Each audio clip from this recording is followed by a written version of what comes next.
Tahukah kamu sejarah cengkeh di Indonesia? Cengkeh merupakan salah satu tanaman asli di Indonesia. Masyarakat Maluku memperdagangkan cengkeh sampai ke Arab, India, dan Cina pada abad ke-200 sebelum Masehi. Cengkeh pula yang menarik para penjajah ke Nusantara, karena komoditas ini sangat langka dan mahal pada zaman kuno. Pada zaman penjajahan, cengkeh lebih berharga dari emas. Ketika Konstantinopel runtuh pada tahun 1453, jalur perdagangan rempah dari Asia Selatan terputus. Akibatnya, harga cengkeh semakin meroket. Ekspedisi untuk mendapatkan rempah pada abad ke-16 bahkan bisa mendatangkan keuntungan hingga 400%. Cengkeh bahan baku paling esensial dari kretek selain bakau. Tahukah kamu Indonesia merupakan negara penghasil cengkeh terbanyak di dunia? Menurut FAO tahun 2020, produksi di tanah air mencapai 133.604 ton. Kupat tahu, aku dapat tahu. Tahukah kamu akan kapulaga di Indonesia? Rempah yang masuk ke dalam keluarga jahe-jahean ini banyak ditemukan di Jawa Barat dan Jawa Tengah. Selain di daerah Jawa, rempah ini juga biasa ditemukan di Bangladesh, Bhutan, India, Nepal, dan Pakistan. Di Indonesia sendiri ada dua kapulaga yang banyak digunakan, yakni kapulaga Indonesia dan kapulaga seberang atau kapulaga India. Saat ini, daerah penghasil kapulaga terbesar di dunia dipegang oleh Guatemala. Padahal negara itu mendapatkan kapulaga dari India. Tahukah kamu minuman khas Indonesia seperti bir, peletok, dan bir Jawa menggunakan kapulaga sebagai bahan campurannya? Saat ini kapulaga menjadi rempah dengan harga termahal ketiga setelah saffron dan vanilla. Tidak seperti cengkeh dan kayu manis yang sudah populer. Nama kapulaga mungkin belum terlalu dikenal halayak, tetapi harganya mahal sekali, 437.000 per poundsnya. Tahukah kamu sejarah kayu manis di Indonesia? Semenjak Indonesia masih disebut dengan Nusantara, republik ini sudah sangat termasyhur di dunia dan dikenal kaya akan rempah-rempahnya. Bahkan rempah-rempah inilah yang menjadi cikal bakal orang Eropa menjadi penjajah. Kayu manis atau dalam bahasa Inggris dikenal dengan nama cinnamon adalah rempah yang memiliki aroma manis dan pedas. Di zaman kuno, kayu manis dihargai karena aromanya yang manis, tajam, dan nikmat. Selama abad pertengahan di Eropa, kayu manis merupakan simbol dari bahan masakan yang dinikmati oleh kaum elit. Dan tahukah kamu saat ini Indonesia dinobatkan sebagai penghasil kayu manis terbesar di dunia? Tahun 2019 saja, penjualan global ekspor kayu manis di Indonesia mencapai 693,3 juta US dollar atau lebih dari 9 triliun rupiah. Jangan lupa untuk subscribe untuk mendapatkan info menarik lainnya. Kupat tahu, aku dapat tahu. Fakta kopi. Tahukah Anda, kopi masuk Indonesia tahun 1696, masuk melalui Batavia oleh pasukan Belanda. Satu cangkir kopi hitam hanya memiliki 1 kalori. Menambahkan pemanis, krim, dan campuran lainnya dapat dengan cepat meningkatkan kalorinya. Titik awal kopi mulai menyebar ke daerah lain Indonesia pada 1699. Bibit baru ditanam di sekitaran Jakarta dan Priangan. Mulai dari situ menyebar ke Sumatera, Bali, Sulawesi, dan Timur. Tahukah kamu luas lahan kopi di Indonesia merupakan posisi kedua terbesar di dunia setelah Brazil? Sekian dan terima kasih, jangan lupa subscribe channel ini. Kupat tahu, aku dapat tahu. Tahukah kamu sejarah pala di Indonesia? Pala jadi rempah yang sangat diperebutkan oleh banyak bangsa.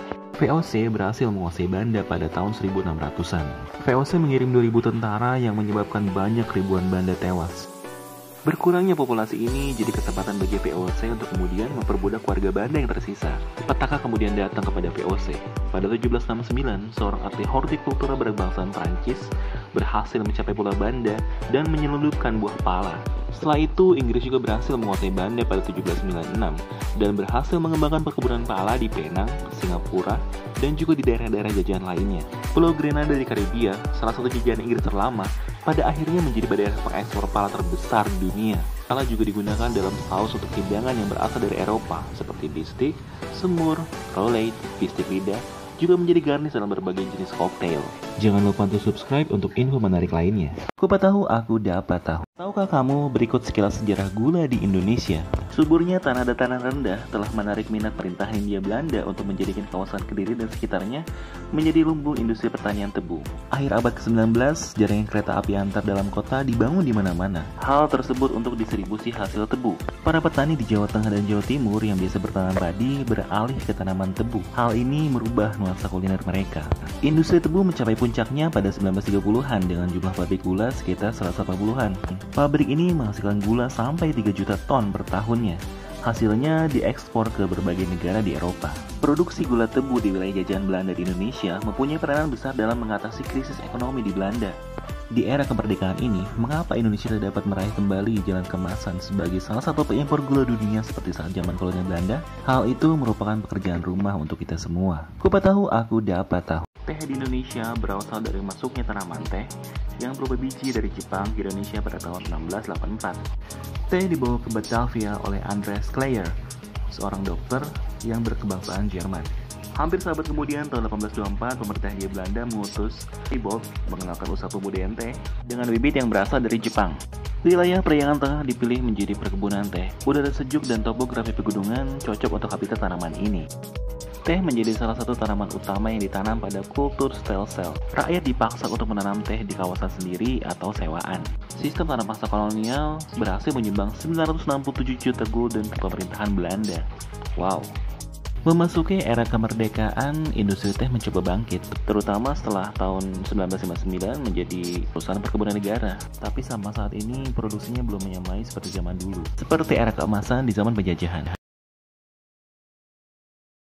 Tahukah kamu sejarah tembakau di Indonesia? Suburan tanah di Indonesia adalah sebuah keajaiban. Banyak jenis tanaman yang bukan tanaman endemik, tapi setelah ditanam di Indonesia di sini, kualitasnya lebih baik daripada negara asalnya. Tembakau berasal dari benua Amerika. Setelah konsumsi tembakau menjadi lifestyle di Eropa.